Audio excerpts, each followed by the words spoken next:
Students, पिछले class में अंबेडकर के साथ कास्ट की वजह से कैसे बुरा बर्ताव किया गया था उसको पढ़े थे।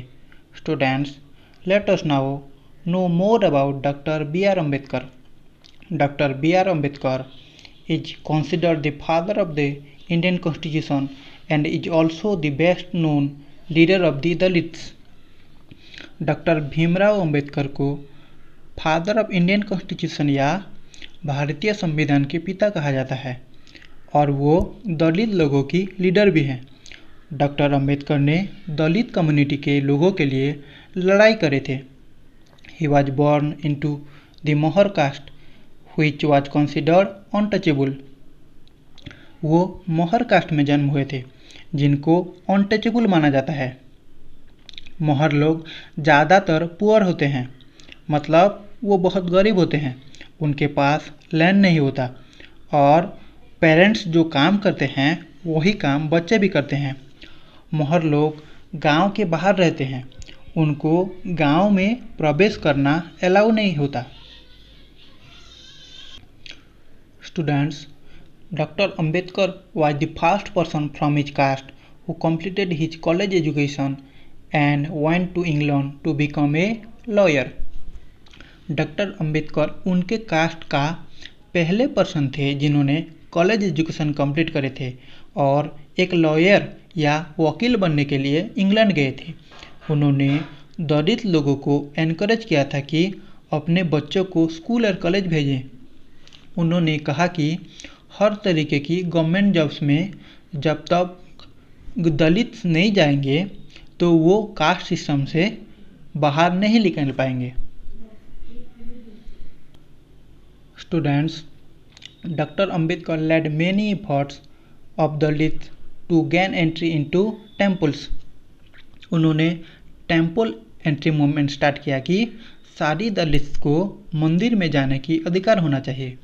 पहले अंबेडकर हिंदू थे, बाद में उन्होंने बौद्ध धर्म ग्रहण कर लिए थे या जिसको इंग्लिश में बुद्धिज्म कहते हैं। वो एक ऐसा रिलीजन चाहते थे जिसमें सब इक्वल हो, जिस धर्म में किसी के साथ भेदभाव ना हो। Doctor Ambedkar believe that Dalits must fight the caste system. Ambedkar मानते थे कि दलित को फाइट करना चाहिए उनके कास्ट सिस्टम के खिलाफ और समाज के भले के लिए। इस तरीके से काम करना चाहिए कि सिर्फ कोई पार्टिकुलर जाति को ही नहीं बल्कि सभी जाति को बराबर सम्मान मिलना चाहिए। Students, now let us know about striving for equality. Equality का मतलब है समानता। The struggle for freedom from British rule also included within it the struggle of large group of people who not only fought against the British but also fought to be treated more equally. हम हमारे देश की आज़ादी के लिए British के खिलाफ लड़ाई किए थे। आज़ादी के लिए सिर्फ ब्रिटिशर के खिलाफ लड़ाई नहीं हुई थी बल्कि बहुत सारे लोगों ने ब्रिटिशर्स के खिलाफ लड़ाई करते हुए भी इसलिए भी लड़ाई किए थे कि उनको बराबर का अधिकार दिया जाए, सम्मान दिया जाए। दलित, महिला, आदिवासी लोग और किसान सभी उनके जीवन में जो असमानता थी उसके लिए भी लड़े थे। Students, many Dalits organise themselves to gain entry into temples. काफ़ी सारे दलित लोग मंदिर प्रवेश करने के लिए संगठित हुए थे। वुमेन भी डिमांड किए कि उनको पढ़ने का अधिकार दिया जाए जैसे मैन को दिया जाता है। Peasants and tribals for to release themselves from the grasp of the moneylender and the highest interest they were charged. किसान और आदिवासी इन्होंने भी मनी लेंडर जो बहुत ज़्यादा उनसे पैसा चार्ज करते थे उनके खिलाफ आंदोलन किए थे। Students, when India became a nation in 1947, our leaders too were concerned about the different kinds of inequalities that existed at the time. जब इंडिया 1947 में आज़ाद हुआ था, हमारे लीडर्स जो अलग अलग प्रकार के इनइक्वालिटी या असमानता थी उसके बारे में चिंतित थे। जो लोग संविधान लिखे थे those who wrote the constitution, वो एक ऐसा डॉक्यूमेंट था जिसमें रूल्स बनाया गया कि हमारे देश कैसा फंक्शन करेगा। उन लोग हमारे समाज में हो रहे भेदभाव के बारे में अवगत थे और लोग इसके खिलाफ कैसे लड़ रहे हैं वो भी उनको जानकारी थी।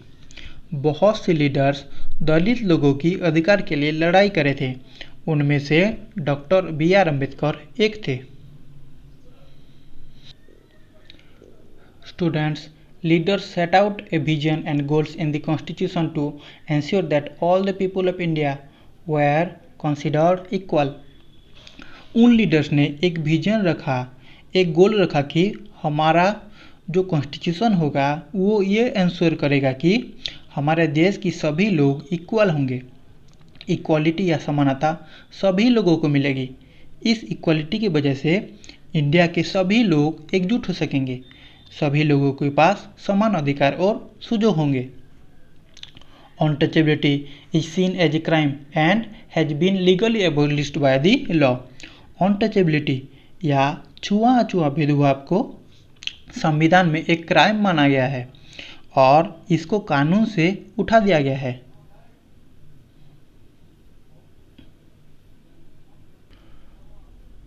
Students, people are now free to choose the kind of work they wish to do. वर्तमान लोग फ्री हैं, जो काम करना चाहते हैं वो कर सकते हैं। गवर्नमेंट जॉब्स हर कोई व्यक्ति कर सकता है। कॉन्स्टिट्यूशन ने दायित्व रखे हैं गवर्नमेंट के ऊपर की सारी राइट्स गरीब लोगों को मिले और जो भी नीचे मार्जिनल कम्युनिटीज हैं जिनको हक नहीं मिले थे उनको हक मिले।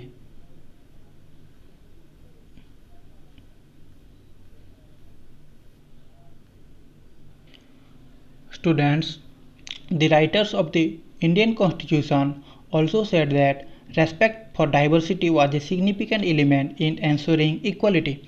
जो संविधान लिखे हैं वो कहे हैं कि डाइवर्सिटी या भिन्नता की रेस्पेक्ट करना बहुत ज़रूरी है अगर हम लोगों को इक्वलिटी या समानता अगर लानी है।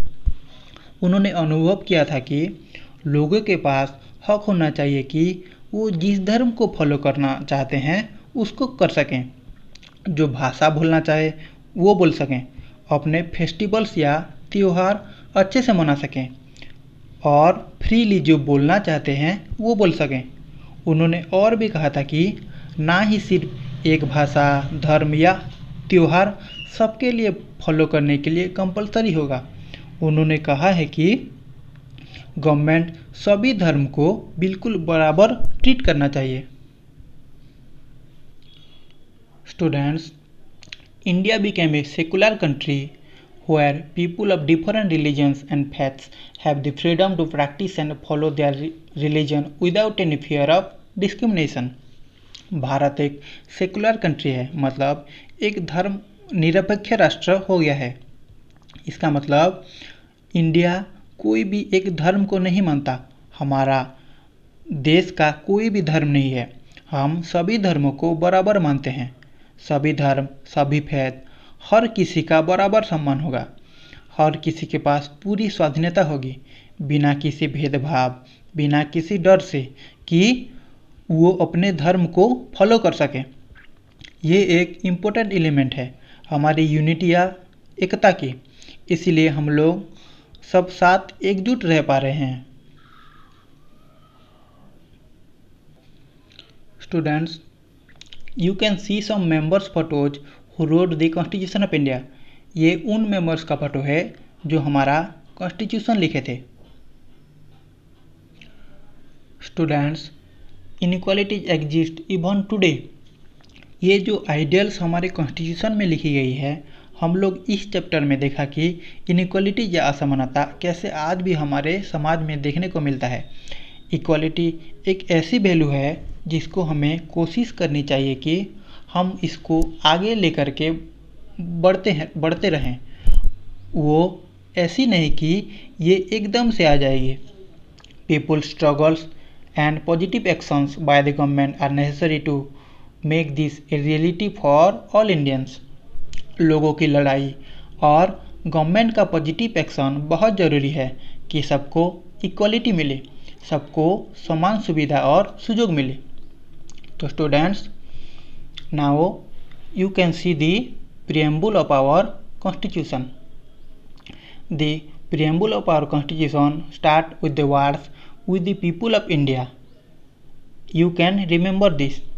आप लोग इस preamble को पढ़ के याद रखना। Students, now here is also the completion of your lesson. Now you have to do these question answers and send the answers to my WhatsApp number. So if you have any doubt, you can ask me. I will provide you the answers. Thank you, students. Have a very nice day.